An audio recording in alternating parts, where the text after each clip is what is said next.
Quase todo mundo conhece a história de Jó, né? Aquele homem justo que foi testado por Deus até o limite. Mas hoje a gente vai mergulhar numa versão menos conhecida, muito mais dramática e até mística: o Testamento de Jó. E olha, essa não é só uma história de sofrimento, não. É uma saga épica sobre escolha, sobre um pacto divino e uma recompensa que, bom, transcende o nosso mundo. Repara só no tão íntimo disso aqui. É o próprio Jó, já no final da vida, reunindo os filhos para contar a sua história. Ele não está falando para estranhos, ele está passando o seu legado, a sua sabedoria. Isso já prepara a gente para uma confissão que é ao mesmo tempo super pessoal e profundamente reveladora. E aqui a gente já tem a primeira grande diferença da história mais famosa. Nessa versão, Jó não é só um homem rico. Não, não. Ele é Jobabe, o rei da terra de Uz. E a aprovação dele não começa com uma aposta lá no céu, mas sim com uma escolha consciente feita aqui na terra. Esse é o ponto de partida, o dilema de um rei. Jobabe está lá, observando o povo dele sendo enganado, prestando homenagem a um poder que ele sabe que é falso. Ele sente aquele chamado para agir, sabe? Não só como um homem de fé, mas como um líder que tem a responsabilidade de guiar seu povo para a verdade.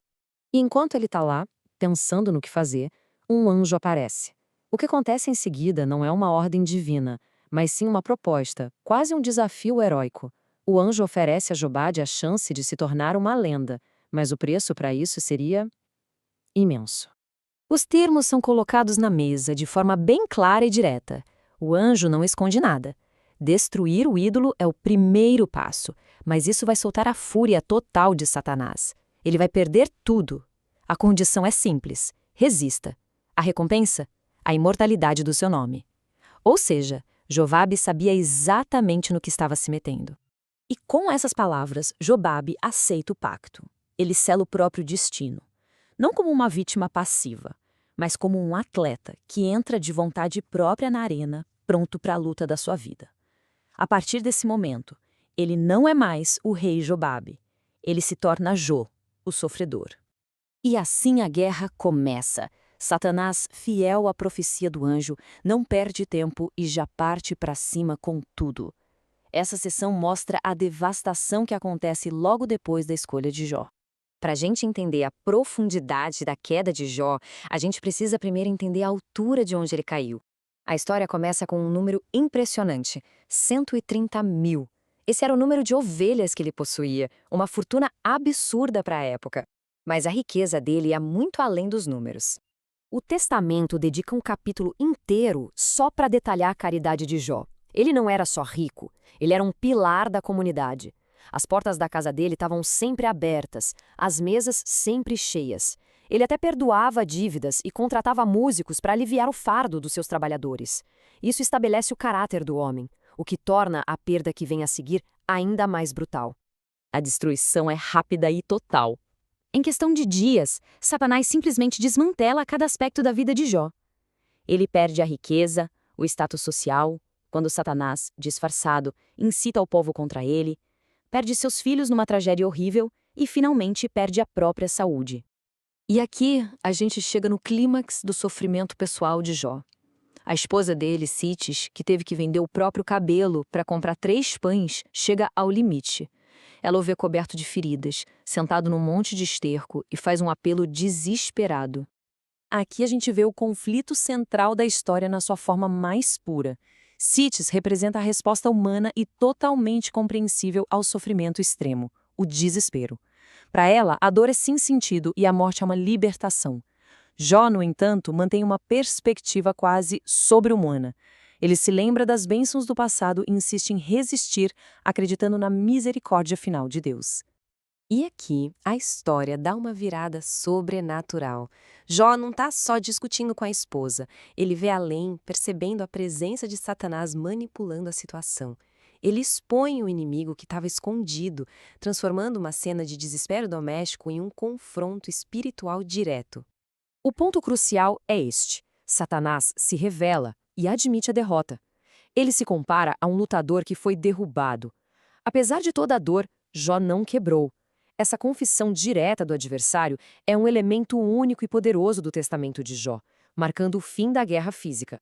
A aprovação física pode ter acabado, mas um novo teste, talvez ainda mais difícil, começa.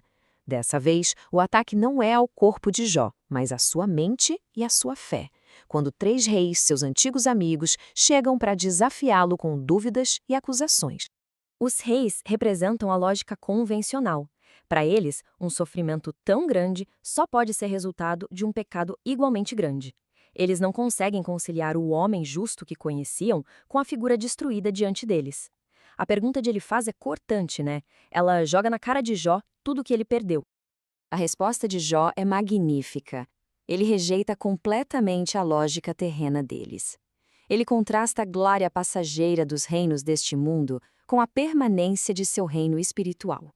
Ele não está mais defendendo sua inocência, ele está declarando uma verdade muito mais elevada.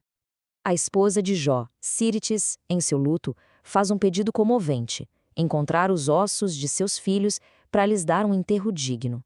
Mas, surpreendentemente, Jó a impede. Por que ele faria isso? A resposta revela o ápice da sua fé. Jó não precisa mais de argumentos. Apoiado pelos reis, ele se levanta e lhes concede uma visão divina. Eles veem os filhos de Jó não como ossos sob os escombros, mas vivos, coroados e gloriosos no céu. Ele prova seu ponto não com palavras, mas com uma revelação direta do divino. Chegamos agora ao ato final da vida de Jó. Depois de resistir a todas as provações, Deus o restaura completamente.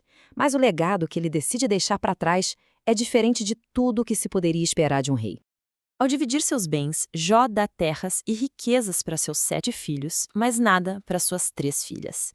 Quando elas questionam, ele revela que guardou para elas uma herança muito superior. O que poderia ser mais valioso que a riqueza material? A herança eram 3 cintos mágicos de origem celestial. Ao vesti-los, cada filha foi transformada. Elas transcenderam o mundo terreno, sabe? Falando e cantando nas línguas dos anjos, dos governantes celestiais e dos querubins. Jó não lhes deu riqueza, ele lhes deu uma conexão direta com o divino.